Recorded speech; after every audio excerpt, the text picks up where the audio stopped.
তারা জিনিসটাকে। জাতীয় পার্টির চেয়ারম্যান গোলাম মোহাম্মদ কাদের 1996 সাল থেকে সংসদ সদস্য নির্বাচিত হয়েছেন তিনি। সর্বশেষ 2009 থেকে 2014 সাল পর্যন্ত বেসামরিক বিমান পরিবহন ও পর্যটন মন্ত্রণালয় এবং বাণিজ্য মন্ত্রণালয়ের মন্ত্রী ছিলেন জিএম কাদের। দায়িত্বে থাকাকালীন নানা অনিয়ম ও দুর্নীতির অভিযোগ ওঠে তার বিরুদ্ধে। দুদকে জমা হওয়া অভিযোগ বলছে 2018 সালে সংসদ নির্বাচনের পর নারী আসনে এমপি মনোনয়নে 18 কোটি টাকা নিয়েছেন জিএম কাদের। জাতীয় পার্টির কেন্দ্রীয় কমিটি 301 সদস্যের হওয়ার কথা থাকলেও বর্তমানে সদস্য আছেন 600 জনেরও বেশি।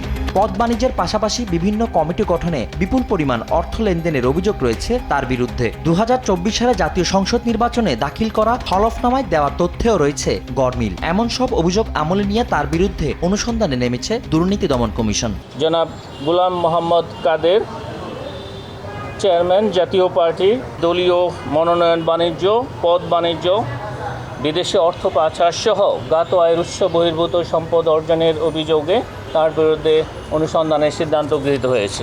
এদিকে আওয়ামী লীগের উপদেষ্টা পরিষদের সদস্য ও 14 দলের মুখপাত্র আমির হোসেন আমু, তার মেয়ে সুমাইয়া হোসেন ও শালিকা সৈয়দ হক ম্যারির বিরুদ্ধে জ্ঞাত আয় বহির্ভূত সম্পদ অর্জন ও অস্বাভাবিক লেনদেনের অভিযোগে মামলা করেছে দুদক।